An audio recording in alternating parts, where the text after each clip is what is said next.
Good morning, everyone. Hello. Thanks for giving me the time to talk a little bit about Active Directory certificate services. Let's get started. So I'd like to start with a little bit about myself. I think I'm one of those consultants that do consulting things, and I like a little bit of red, I like a little bit of blue, so I've guessed that that makes me purple. But essentially, I also try to give back to the community through content engineering for TryHackMe and helping some university students and everything. And when I realized with a panic 2 days ago that I haven't created any slides yet, I realized that, or rediscovered ChatGPT, and it now has a DALL-E plugin, so buckle up, buckaroos. This is going to be fun. And I also realized when I asked it to summarize my bio, this is a little bit narcissistic. So I do think it's time to rewrite my bio, which we'll do when we finally get a little bit of time. So I think before we dive in to the wonderful world of Active Directory certificate services, I think we first need to talk a little bit about some of the concepts here. Some of you, if not most of you, will probably know what I'm already talking about, but I am a firm believer in not leaving any man or woman behind. So I think let's dive into some basic concepts first. So firstly, I would like to start with why Active Directory? And why is this such a thing that is so revered by both the blue and the red teams alike? Why do red teamers attempt to scale the mountain that is compromising Active Directory? And why is the blue teamers trying to make this as perilous a journey as possible? And I think it's really simple, because in most organizations that make use of Active Directory, and last time I checked, that was around 90% of the global Fortune 1000 companies. All of these companies that make use of Active Directory, their Active Directory essentially controls access to everything. So in essence, once you are a red teamer in a position to scale this mountain and you get to that tippy top, you have the ability to access whatever you want to access, or you have the ability to get to the position where you can execute almost any goal once Active Directory has been compromised. But it's worth noting sort of a little bit of a beware. Here be monsters and traps. For the same reason that the challenge of scaling this mountain is so coveted by the red teamers, I think this is also why the blue teamers are trying so hard to fiercely protect access to it. And I think that this creates sort of a constant tug and war between your red teamers and your blue teamers. And for that reason, I think whenever there's something that tips that balance quite significantly, it is quite big news.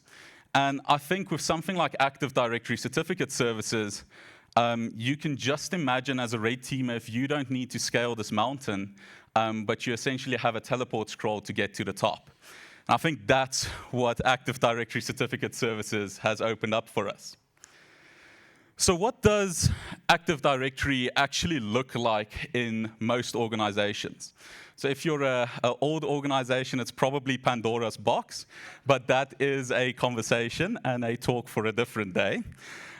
In Active Directory, we will talk about forests. So let's actually look at a couple of them. So we'll start with our first domain, which is going to be thm.loc. So this is our current one domain. But the issue that we have is sometimes the organization is so large and there's sort of cross regions or subsidiaries, it doesn't really make sense to dump all of that information into a single domain.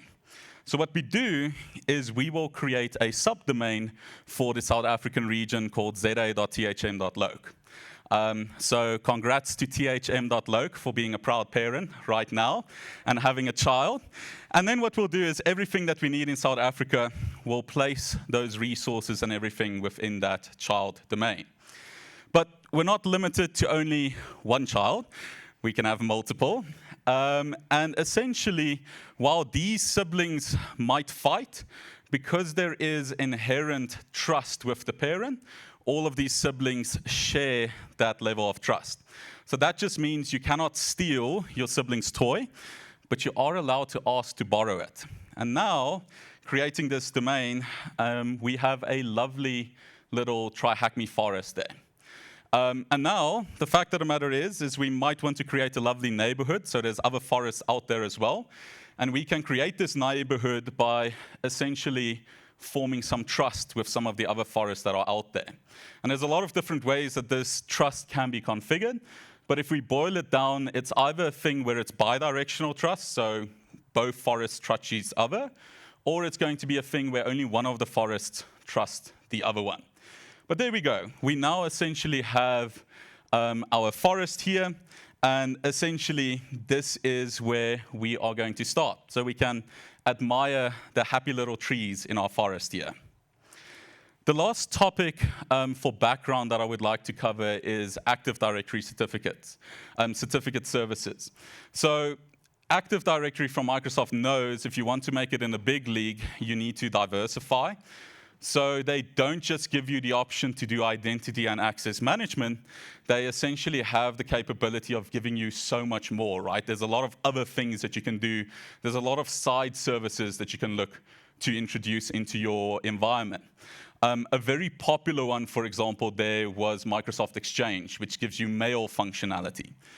And I think Active Directory certificate services is the same type of thing here, where it's a side service that we're loading into our primary Active Directory. And this is essentially because we need encryption and public key services within our internal organization. So same as external, you have certificates that tell you you can trust this website, and we have those external CAs. What ADCS allows you to do is you can create an enterprise CA internal in your organization that can fulfill all of your encryption needs. And the basic gist of how this works is we have a bunch of certificate templates. And what those templates say is, what can this thing be used for? Who can request it? And essentially, how is it going to be used in the environment? And basically, that's it. If you have the permissions, you have the ability to request a certificate, give it some information, and then basically take it from there to perform encryption or whatever you need that certificate for. So I think that's basically a very, very broad summary of ADCS. And the nice thing about ADCS specifically versus any other certificate authority software that you can use is Microsoft does all of the nice configuration things for you in the back end, right? So that means they install the trust and everything like that, make sure that all of the workstations and all of the servers in this environment will trust this enterprise CA that has been installed. So the last thing before we start our deep dive is just maybe one or two additional terms that we need to look at. So I think the last bits that are important to talk about is Kerberos authentication, which essentially is just one of the big authentication protocols that are used by Active Directory. And in short, it is basically a protocol that allows you to request a ticket for your ride on Active Directory. And then the other two terms that I think that are important to just sort of get a little bit of an overview on is with Active Directory certificate services, there's two different main authentication protocols. There are more, but the two that we probably should look at is PK-init, which means that we are essentially using a certificate to request that Kerberos ticket. That's the process that we're following there. And then S-channel, which is a authentication protocol that is used with LDAP-S. So LDAP secure, we can use a certificate with S-channel authentication to authenticate against LDAP-S. There's a lot more, but I think these are the important ones to keep in mind. So, in 2021, and I see we have some black spots there, it just means some of the memes are not going to be as great, so sorry about that. So in 2021, ADCS sort of came under scrutiny because of the opportunities that it provides for red teamers to essentially really go ham and perform privilege escalation, lateral movement in ways that I think we haven't seen in quite a long time. And I think the thing is that normal Active Directory sees a lot of attention, as it should, right? But it means that Active Directory side pieces don't get that same type of attention. And what this means is when we finally get an opportunity to peek under the hood for one of these services, it really ends in quite a bad time. So when finally in 2021, the security researchers from Spectre Ops take a look under the hood of ADCS, they were quite surprised in what they were able to find. So, see, the thing for me is that I really, really wish that Microsoft would believe in like massive red alert warning labels on some of the things that they do, because it's almost too easy to misconfigure things. So if you look at that image there, the important part is slightly still there. But if you look at that image, I hope you can spot the warning label from Microsoft, right? So like, if you see that tiny, tiny little note that says if you want to configure a enterprise certificate authority, the account that you're using there must be a member of the enterprise admins group. That's their warning. That's the first and the last warning that they are issuing you before you start this configuration process, right? And the fact of the matter is you can install a standalone certificate authority, but nobody got the time for that. It means nothing trusts that CA, and you need to manually go and essentially embed that trust everywhere. So no one's doing that. Everyone is just YOLOing that EA account, getting ready to point click, and we're done, right? So the fact of the matter is if we are going to install an enterprise certificate authority, it's worthwhile understanding what that word enterprise actually means. And in essence, your enterprise admins sit in your parent domain, right? They are part of the most privileged domain that you have out there, right? So that means that you need to give your ECA the respect that it deserves, right? So if we are actually going to install it, we need to make sure that we are actually treating it as an enterprise level service in our environment. There's other examples like that as well. Exchange is a very popular one there as well, where you might want to configure mail service for your child domains, but you need to be very, very aware that Exchange is still an enterprise level service that you are installing. So this then tells us almost everything that we need to know about ADCS as an enterprise service, and with others in the same category, if you're able to compromise this service, essentially it means you're not compromising a domain, you are compromising an entire forest. So there's actually a lot more scary things under the hood. The first thing for me is that if you really pay attention to it, then ADCS is really this TP scroll that gets you up that mountain in one go. And I think it's really been a while since we had something this potent. And it's one of those first full forest compromises that can really happen from a domain user perspective, unless you place your domain users in your enterprise admins group. But then we have other problems that we need to deal with at that point. The other incredible part for me here, which is really, really interesting, is the built-in persistence mechanism that we get with ADCS exploitation. So, I mean, as one of those guys from the red team, we have hammered these organizations hard, right? Which means that now credentials, password rotations, everyone here has that monthly password rotation thing, and now we're fighting to tell them that's not the way they need to do it. But the fact of the matter is password rotation is now a way of life. Count compromise, rotate the password, right? If you feel insecure, twice, we'll go for it. But ADCS sort of goes above that, right? Because we're making use of certificates for authentication, what this now means is that, in essence, we have persistence for usually anywhere between 1 to 5 years, no matter if they rotate credentials or do even full domain takebacks until they're blue in the face, literally.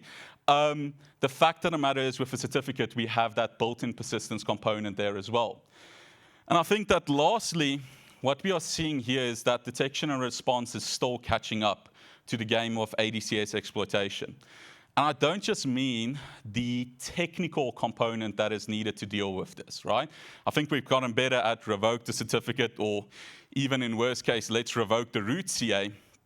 The fact of the matter is, it's for me as if business processes has really not yet caught up.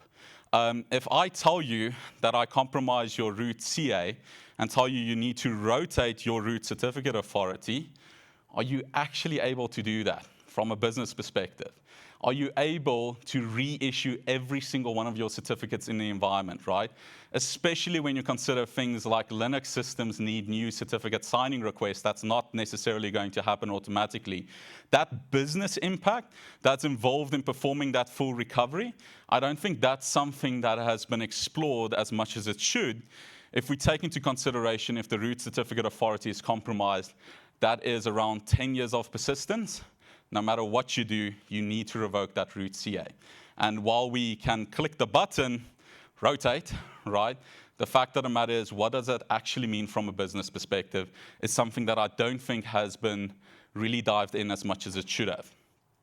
So before we get to ADCS exploitation, and I promise this is the last one before we get there, I want to gather all of the children around here for a story from Pepperidge Farm of back in my day, how we had to essentially perform cross-domain lateral movement. So you see what would happen is you would probably start in one of these child domains, right? The issue is no one uses the parent domain really, right? There's no active users or anything like that, or hopefully there's not.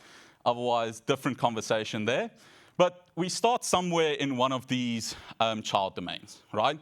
And then basically what we do is we rummage around there looking for vulnerabilities, looking for misconfigurations. But essentially, we are kicking up a lot of dust, making a lot of noise. But we are trying to rummage through this thing until we find what we need with various different lateral movement and privilege escalation techniques to be able to compromise the child domain. Cool.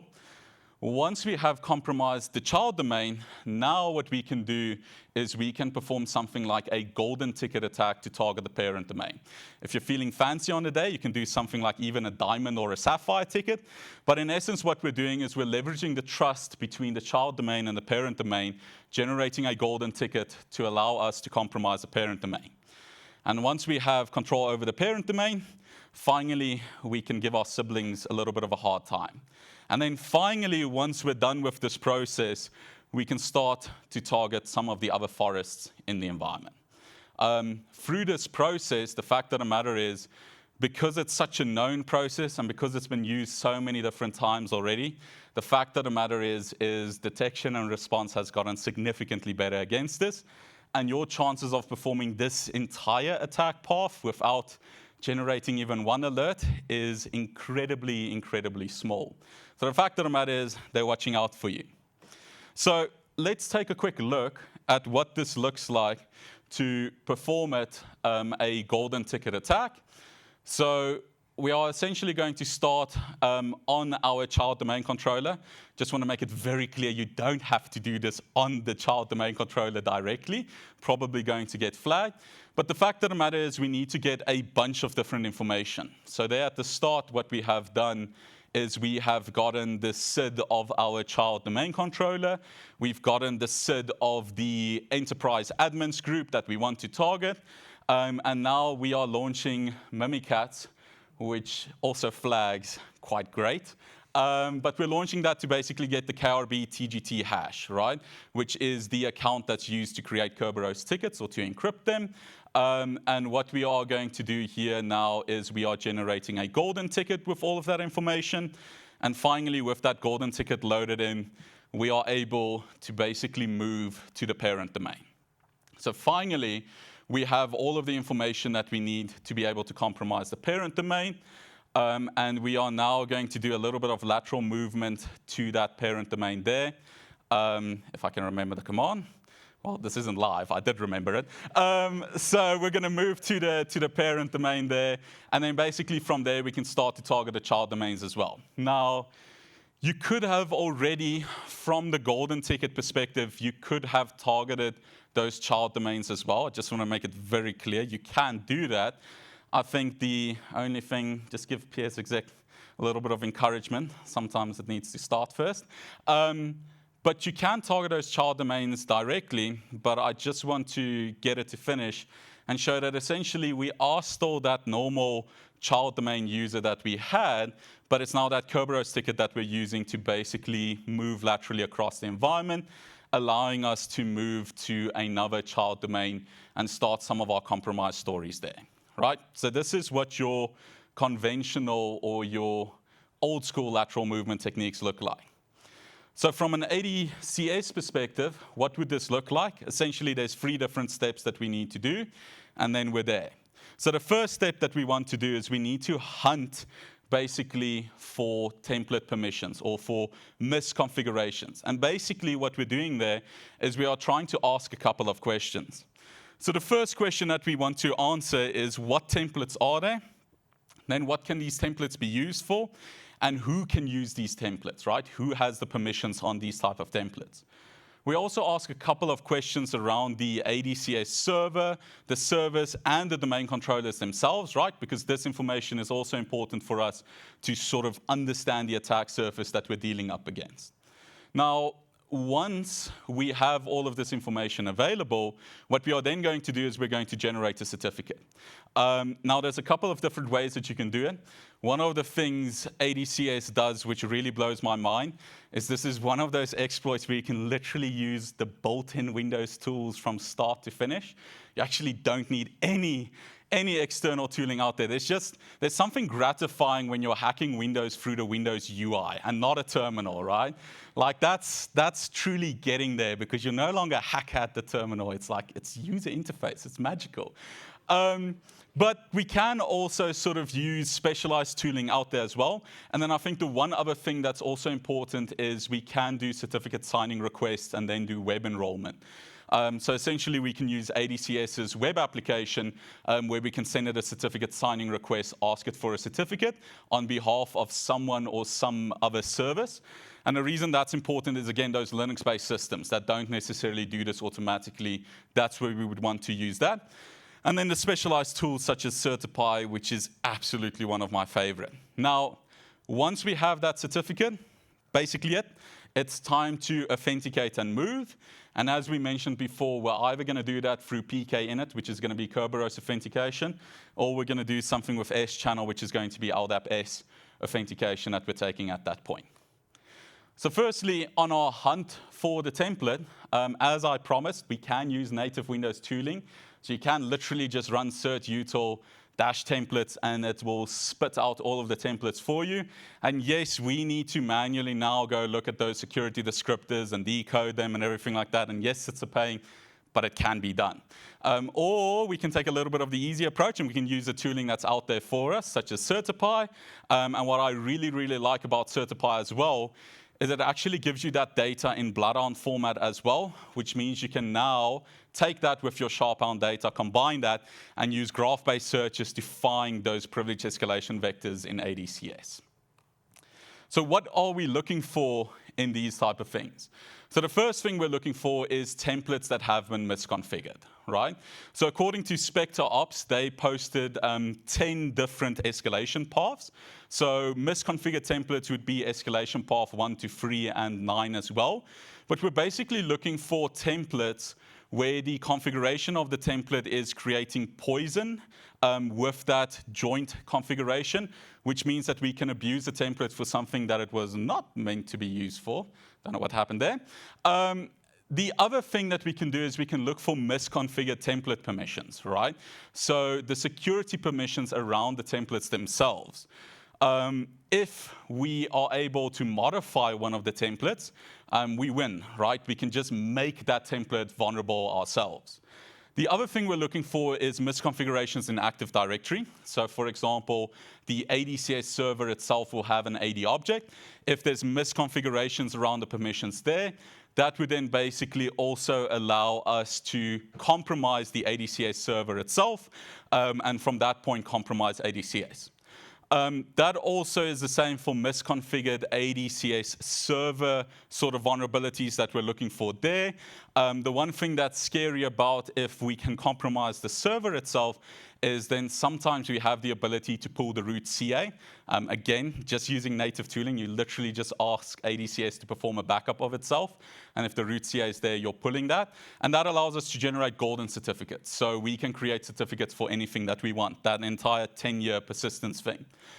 We also want to check for misconfigurations on the ADCA service. So for example, if they allow for HTTP with web enrollment, what we can do is basically a relay attack to ask a more privileged service or account or something to generate a certificate on behalf for us, right? And then lastly, we also want to check a little bit at the domain controller. If there's misconfigurations there or the domain controller is outdated, that can also be leveraged for some ADCS privilege escalation. So there's a lot of different things. We are strictly going to focus on escalation 1 for this talk, just because it's really the simplest one to explain. And essentially what's going to happen is we have a checklist of questions we need to ask ourselves. And if the answer for all of those questions are yes, we are officially golden. So the first thing we want to ask is, can I request a certificate template, right? You need a certificate, so you need to have the permissions or a way to get to a level where you have the permissions that you can request that certificate. Check. Does it need manager approval, right? So if there's manager approval involved, doesn't mean we cannot use it. It just means there's an extra step, there's an extra human in the pipeline, that type of thing. Without that, it means the checks and balances are not going to be performed, right? And the same with, does it need signatures, right? If the checks and balances are not there, it means we can blast through this thing ourselves. The next thing we want to ask is, does it support a authentication extended key usage, right? Because we want to perform client authentication with the certificate, we want to impersonate another account, we need a authentication EKU to be able to do that. And then lastly, for escalation 1 is, does it allow me to specify the subject alternative name, right? Because we are going to do that impersonation, rather than specifying a SAN, we are going to specify a user principal name of a very privileged account, and that is going to allow us to perform privilege escalation. So if the answer for all of these questions are true, congrats, you can close your laptop, stop the red team, you are enterprise admin. That's it, you're done. So what does this look like if we are going to use the native tooling for it? So here you can see we are using MMC, and then we are basically going to load the certificates extension. I'm loading it for the computer account, but based on the vulnerability here, it can be done with a user account as well. So strictly speaking, any domain user account would be able to do this. We are simply going to request a new certificate. We can see that because it's an ECA, Microsoft did all the wonderful things for us by making sure that everyone trusts the CA knows how to do it. And essentially, as I mentioned, we are not going to specify a SAN. We are essentially going to specify the user principal name of the administrator account of this child domain. And basically what that means is when the certificate is generated, because it allows for client authentication, what is going to happen is we can leverage this certificate now to basically authenticate as the administrator user in this child domain. The last thing that's important here is we need that private key to be able to perform what we need to perform here, but that's a client-side setting, so you can just tick it when the template doesn't say whether the certificate is exportable or not. And there you go. We have the certificate now. This thing is basically ready for us to use. If we wanted to continue with the native tooling here, we'd probably use something like ldp.exe, which is LDAP authentication, or basically connecting to an LDAP server. And we can essentially specify that certificate, use it for LDAP-S, and authenticate to the domain controller to make whatever changes we want. But we can also, at this stage, already export this certificate and then basically use it with those specialized tooling as well. Nice password. So yes, that's basically the road that you are going to take if you want to use the native certificate exploitation portion for it as well. If you want to use native Windows tooling, this is what you can do there.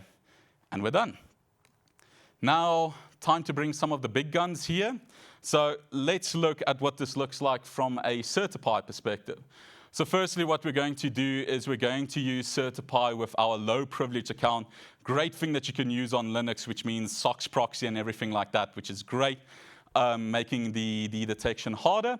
But again, we could look in Bloodhound, but there's nothing wrong with looking at the text file itself.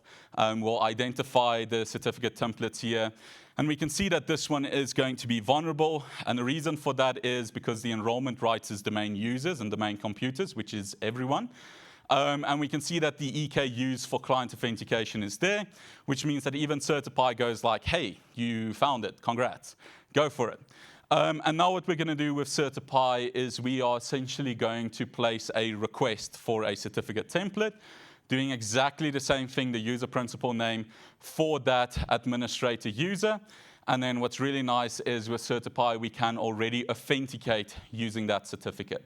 Now, this authentication, by default, it's going to do PK init, which means we get a Kerberos ticket for that administrator user. And it's that administrator user. It's not the T-Green user. It's legitimately that administrator user that the Kerberos ticket is for. And then Certify also just dumps out the hash for the administrator user if you feel like doing some parse the hash things there as well. So now that we got that TGT, we are ready to perform whatever we want. But we don't need to focus on the child domain.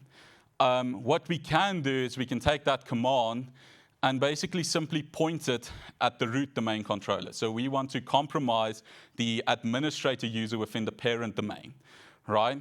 Now, what you'll see here is you're going to run it, and it's going to fail because basically PK init is not allowed, right? So now we get a failure, and we go like, hold up, what's happening? Can't I just privilege as enterprise admin? Well, you can. You just need to do it via LDAP.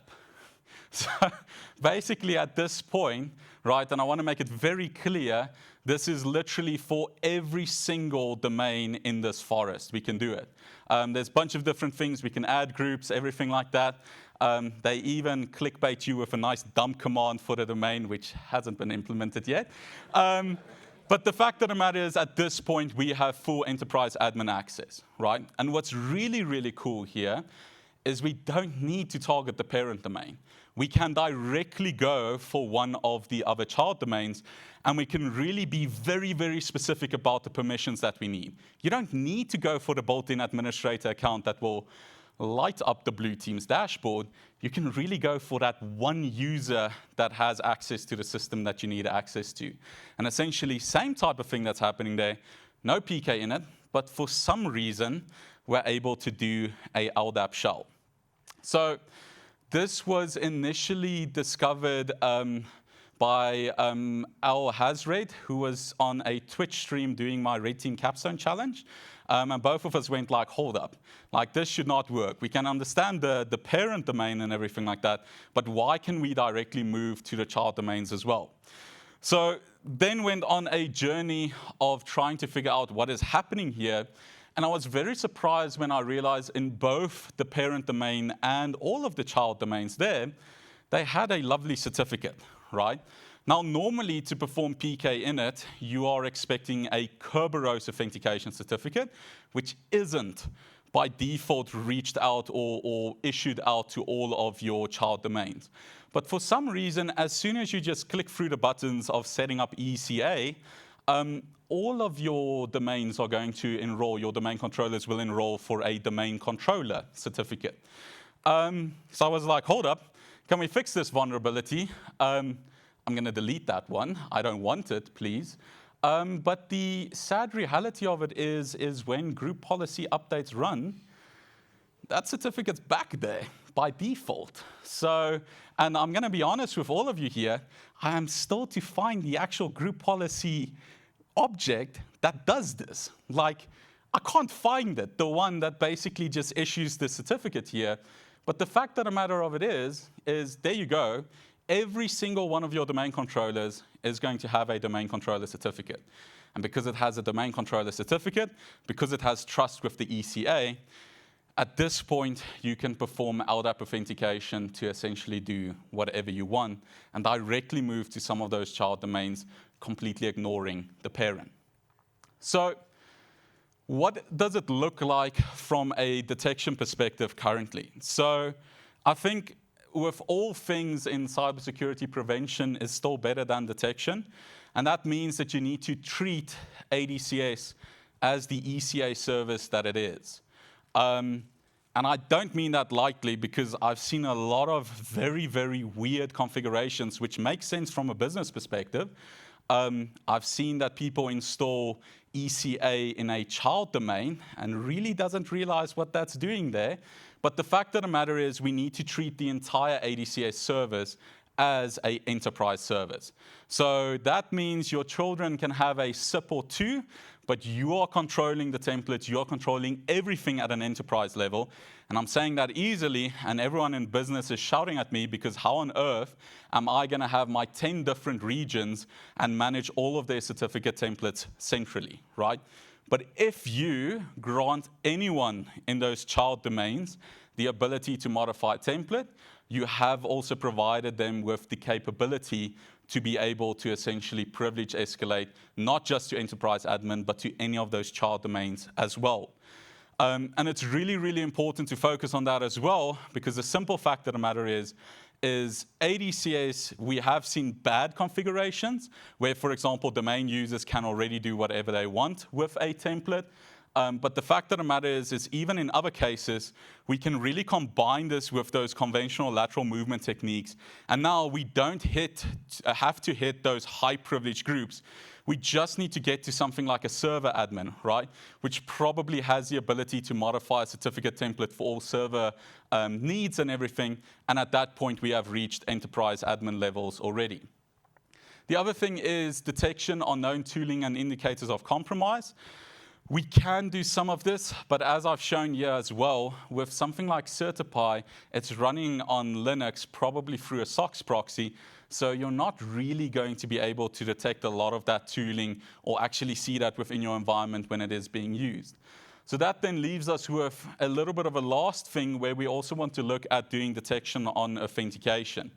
But anyone that has tried to do detection on Kerberos authentication knows how noisy that is. So the fact of the matter is it's incredibly hard for us to discern the information that we need to do there. We can definitely improve slightly more on things like LDAP authentication, specifically to domain controllers as well, and specifically as certain users, there's some stuff that we can do. There are a couple of Windows event IDs that we can look at. So definitely recommend to turn on logging for ADCS.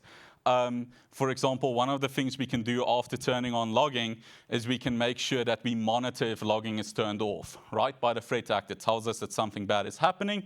But there's a lot of things that we can do around a certificate template has changed, the security permissions has changed, a certificate has been issued, might be noisy depending on your environment, how often certificate issues happen. But one interesting one for me is around the deletion of the certificate database. So if you delete like 2 or more rows from the certificate database, it actually generates an event which can tell you that someone is trying to cover their tracks. And then on the authentication front, we can look at Kerberos authentication. So a ticket was requested. We can do that if we limit sort of the accounts that we're looking at. But we can also do that for logon events using S-channel authentication as well. So maybe just to close off here, I think that definitely we are seeing a massive move where cross-domain lateral movement has officially gotten the zoomies and can go really fast from 0 to 100. And we need to be aware of what that looks like from an ADCS perspective. I also think that we really need new detection methods, and integration of these detection methods are needed. And we really need to make sure that we are monitoring this space, same as how a couple of years ago we have really started to monitor things like golden ticket attacks. And then the last thing for me here is to watch this space. Leon, I promise I'm not gatekeeping research. The second part of this research will be launched at B-Sides, which is around I'm calling it a 0 day in ADCS, but I'm still having a heated debate with Microsoft. And we are still in the process of weaponizing it as well. But there is that secondary component around it, which allows essentially full persistence across the entire forest that can be deployed without even if everything's done correctly from an ECA perspective. So that is still coming up. And then maybe just a little bit of acknowledgements on it as well is for all of the previous research, the trailblazers, and I think for Spectre Ops and Oliver Lyak, I hope I'm saying that right, that certified tool is absolutely incredible.